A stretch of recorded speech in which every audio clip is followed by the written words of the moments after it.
Hi, this is Mike Hendrickson from the Security Conference in New York City. I'm here with Stina from Yubico. Stina, how you doing? Doing very well, thank you. So Yubico, it's literally a key. Yes. Can you unpack that a little bit and tell us about what you do? So we started with a very simple one-time password device. You plug it into the USB port, you touch it, and it generates new encryption codes every time it's used. And the reason why we developed this was that the software solutions that you can see and you download on your phone, including SMS, they're no longer secure, and the hardware authentication technologies like smart cards and other dongles, they're really difficult and slow and expensive to scale. So we said, that works with your computer and your phone?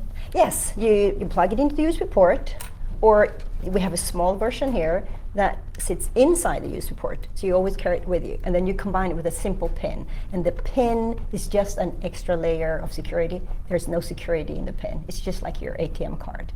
And then you got the bigger version that you can hang on your keychain, and you tap it to the back of your phone. NFC? And it's NFC. So you can log in with the same key to both computers and phones. And so the key, if someone got it that it wasn't theirs, like if I put it in mine, the PIN is going to require me yes. to be able to enable the passwords on here. Yes. Okay, so it's almost a two-step. Yeah, it is basically a two-step verification, but it's very simple. Compared to other authentication technology, just works out of the box. You don't have to download anything. And it's natively supported in hundreds of services. The coolest thing we've actually done is that we've been the main creator behind the FIDO U2F standard, which enables you to have strong public key crypto, sort of like smart card-like technology, to work with any number of services, and is now integrated in major browsers and platforms. So this works with everything. It works unlocking my computer, and it works when I visit a commerce website and I want to use a password? So today it works for logging into any computer, to Mac, to Linux, and to Windows. And then it can be used also for logging into enterprise solutions for your VPN and networks. And it works with the leading password managers, so you can use it as an extra layer of security for password managers. It also have native support in the range of services, and the big ones are Google, Dropbox, GitHub, and eventually it will be used in every service because it's an open standard. So I can unlock my Google Drive with that? Yes. So since Google deployed this for all their staff and about 1 million end users, they have seen a significant fraud reduction because this protects against phishing and man-in-the-middle attack. The biggest problem with the Google Authenticator that they had in the past, it was easy to phish. And that's the problem with most two-factor authentication technologies. Those problems are becoming increasingly difficult to do anything about. Every 50 email that comes into your Gmail account is actually a phishing attempt. And the Google recognized most of it and put it in your spam box. But unfortunately, a lot of people don't see it. And there is a lot of fraud within phishing today. So what Google did is that they made native support in Chrome and in the platforms in Android and in Gmail, and then you can just work out of the box as one of the two-step verification technologies that works for Google. And even the coolest thing is that it's faster than any other authentication technology. It's more secure because it protects against phishing and man-in-the-middle attack. And it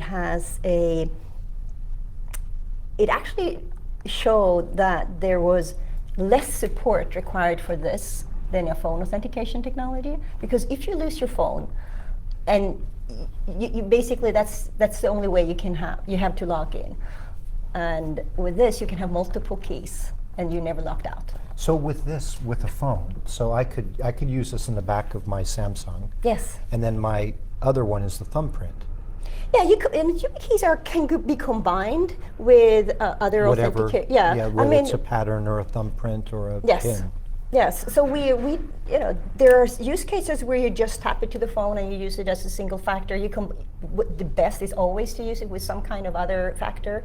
It could be biometrics, your PIN, a password, geolocation. I mean, there are the range of solutions coming now. And we see that the world will not be only one solution, it will be a lot of things. So you're creating new authentication every time I insert this?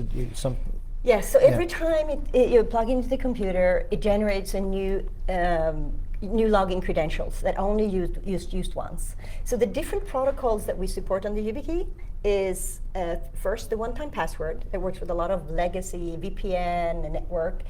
It's smart cards that's natively supported in platforms, and then it's the new open standard, the FIDO-U2F standard. And we have all the protocols on the same device, so you can use it for a lot of things.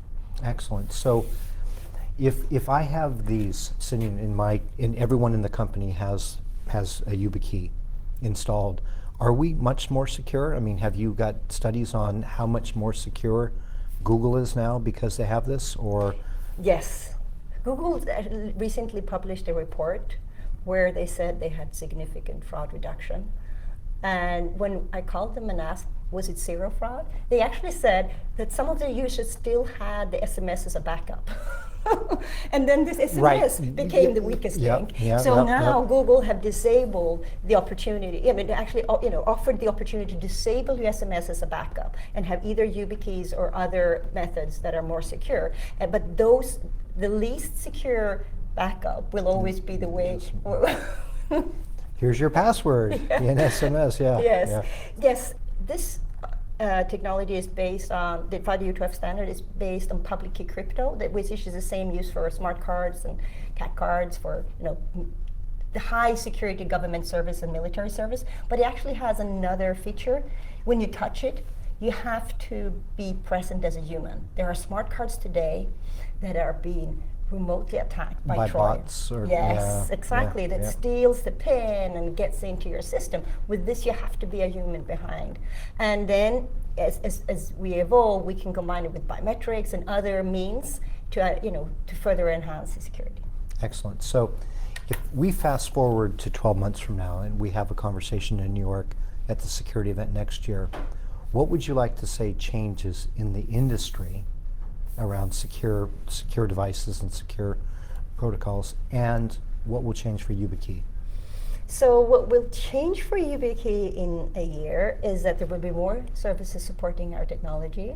There will be more services supported the NFC, not only Android phones, but other phones and services. And we are working closely with government services, the cloud companies, and authentication standards organization around the world to just drive this as a global standard, so more people can be secure online. Excellent, excellent. Well, Stina, we look forward to that conversation. Yes, thank you very much. Thank you.